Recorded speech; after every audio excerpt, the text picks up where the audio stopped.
ನಮಸ್ಕಾರ ವೀಕ್ಷಕರೇ, ನಿಮಗೆಲ್ಲ ಬ್ರಹ್ಮಚಾರಿ ಕಿಚನ್ಗೆ ಸ್ವಾಗತ. ನಾನು ನಿಮ್ಮ ಮಹೇಶ್. ಇವತ್ತು ನಮ್ಮ ಚಾನಲ್ನಲ್ಲಿ ನಿಮಗೆ ತೋರಿಸ್ಕೊಡ್ತಾ ಇರೋದು ಮೆಣಸಿನ್ಕಾಯಿ ಬಜ್ಜಿ ಬೋಂಡ ಮಸಾಲ. ಹುಳಿ ಹುಳಿ ಖಾರ ಖಾರ ಇರೋ ಒಂದು ಚಟ್ಪಟ ಡಿಶ್. ತಡ ಯಾಕೆ, ಶುರು ಮಾಡೋಣ. ನೀವಿನ್ನೂ ನಮ್ಮ ಚಾನಲ್ಗೆ ಸಬ್ಸ್ಕ್ರೈಬ್ ಆಗಿಲ್ಲ ಅಂದರೆ ಸಬ್ಸ್ಕ್ರೈಬ್ ಆಗಿ, ಪಕ್ಕದಲ್ಲಿರೋ ಬೆಲ್ ಬಟನ್ ಒತ್ತಿ. ನಾನಿಲ್ಲಿ ಒಂದು ಪಾತ್ರೆಗೆ 1 ಕಪ್ ಕಡಲೆ ಹಿಟ್ಟು ಹಾಕ್ತಾ ಇದ್ದೀನಿ.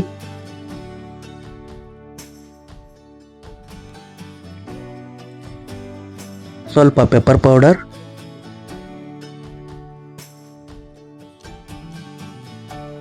ಸ್ವಲ್ಪ ಜೀರಿಗೆ,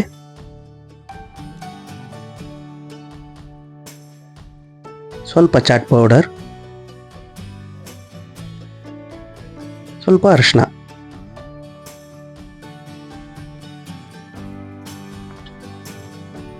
ಸ್ವಲ್ಪ ಇಂಗು,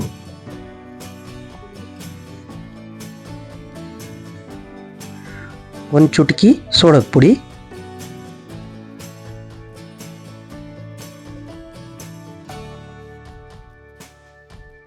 ರುಚಿಗೆ ತಕ್ಕಷ್ಟು ಉಪ್ಪು ಹಾಕಬೇಕು. ಇದನ್ನು ಸ್ವಲ್ಪ ಮಿಕ್ಸ್ ಮಾಡ್ಕೊಳ್ಳಿ. ಎಷ್ಟು ಬೇಕೋ ಅಷ್ಟು ನೀರು ಹಾಕ್ಕೊಂಡು ಇದನ್ನು ಸರಿಯಾದ ಪ್ರಮಾಣದಲ್ಲಿ ಮಿಕ್ಸ್ ಮಾಡ್ಕೊಬೇಕು.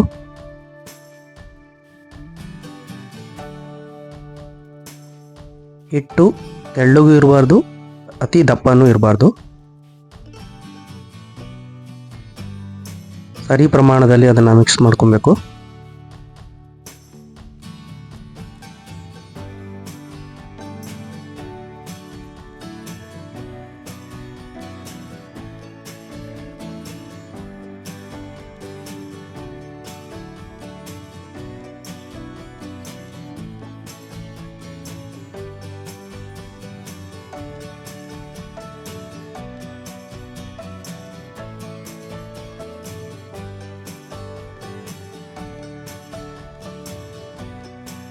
ಹಿಟ್ಟಿನ ಟೆಕ್ಸ್ಚರು ಈ ರೀತಿ ಇರಬೇಕು, ಅವಾಗ ಹಿಟ್ಟು ಸರಿಯಾಗಿದೆ ಅಂತ.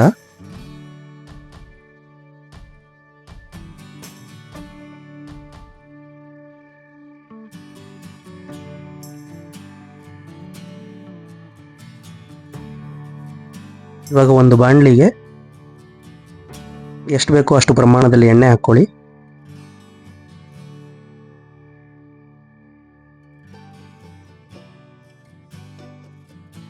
ಎಣ್ಣೆ ಸರಿಯಾದ ಪ್ರಮಾಣದಲ್ಲಿ ಕಾದಿದೆ ಅಂತ ನೋಡೋಕ್ಕೆ ಹಿಟ್ಟಿಂದು ಒಂದೇ ಒಂದು ಸಣ್ಣ ಡ್ರಾಪು ಎಣ್ಣೆಗೆ ಹಾಕಿ, ಅದು ಚೆನ್ನಾಗಿ ಕಾದಿದ್ರೆ ಅದು ಬೆಂದಾದ್ರ ಮೇಲೆ ಅದಾಗೆ ಮೇಲ್ ಬರುತ್ತೆ, ಎಣ್ಣೆ ಮೇಲೆ ತೇಳ್ತಾ ಇರತ್ತೆ. ನೀವೇನು ನೋಡ್ಬೋದು, ನಾನು ಹಾಕಿ ಸಣ್ಣ ಡ್ರಾಪು ಹಾಗೆ ಮೇಲ್ಗಡೆ ಬಂದು ತೇಳ್ತಾ ಇದೆ, ಅಂದರೆ ಈಗ ಎಣ್ಣೆ ಸರಿಯಾದ ಪ್ರಮಾಣದಲ್ಲಿ ಕಾದಿದೆ ಅಂತ. ಇವಾಗ ನಾವು ನಮ್ಮ ಬೋಂಡನ ತಯಾರಿಸ್ಬೋದು.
ಬಜ್ಜಿ ಒಂದು ಬ್ರೌನಿಷ್ ಕಲರ್ ಬರೋ ತನಕ ಇದನ್ನು ಬೇಯಿಸ್ಕೋಬೇಕಾಗತ್ತೆ.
ನಮ್ಮ ಮೆಣಸಿನ್ಕಾಯಿ ಬಜ್ಜಿ ಇವಾಗ ತಯಾರಿದೆ. ಇವಾಗ ಇದನ್ನು ಬೋಂಡ ಮಸಾಲ ಮಾಡ್ಕೊಳ್ಳೋಣ.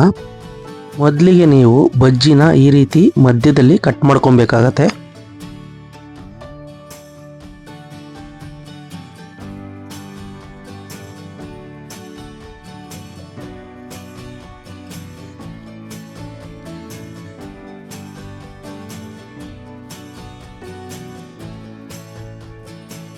ನಂತರ ಇದ್ರ ಮೇಲೆ ಗ್ರೀನ್ ಚಟ್ನಿ ಹಾಕೊಬೇಕಾಗತ್ತೆ.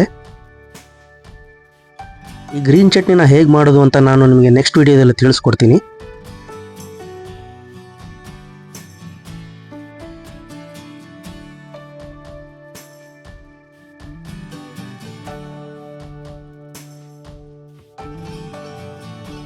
ಇದ್ರ ಮೇಲೆ ಇವಾಗ ನಾನು ಈರುಳ್ಳಿ ಹಾಕ್ತಾ ಇದ್ದೀನಿ.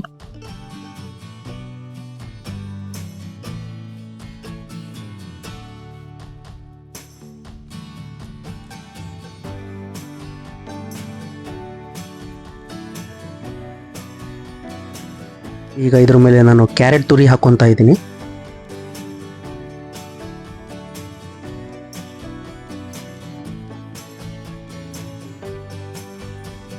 ಈಗ ತುರಿದಿರೋ ಕಾಯಿನ ಸ್ವಲ್ಪ ಸ್ವಲ್ಪ ಹಾಕ್ತಾ ಇದ್ದೀನಿ.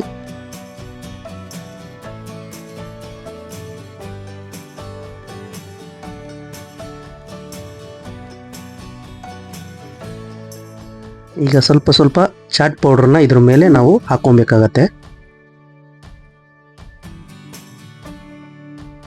ಈಗ ನಾನು ಸಣ್ಣದಾಗಿ ಹಚ್ಕೊಂಡಿದ್ದ ಕೊತ್ತಂಬರಿ ಸೊಪ್ಪನ್ನ ಸ್ವಲ್ಪ ಹಾಗೆ ಹಾಕೊತಾ ಇದ್ದೀನಿ. ಇದಕ್ಕೆ ಸ್ವಲ್ಪ ನಿಂಬೆ ಹಣ್ಣು ರಸನೂ ಸಹ ಹಿಂಡಬೇಕು. ಸ್ವಲ್ಪ ಟೆಕ್ನಿಕಲ್ ಪ್ರಾಬ್ಲಮಿಂದ ಆ ವಿಡಿಯೋ ಸ್ವಲ್ಪ ಸ್ಕಿಪ್ ಆಗೋಯ್ತು. ನೀವು ಅದನ್ನು ಹಾಕ್ಕೊಳೋದನ್ನು ಮರಿಬೇಡಿ, ಅದರಿಂದ ಅದರ ಟೇಸ್ಟು ಇನ್ನೂ ಚೆನ್ನಾಗಿ ಬರುತ್ತೆ. ಹಾಗಾಗಿ ನಿಂಬೆಹಣ್ಣು ಹಾಕೋದನ್ನು ಮರಿಬೇಡಿ.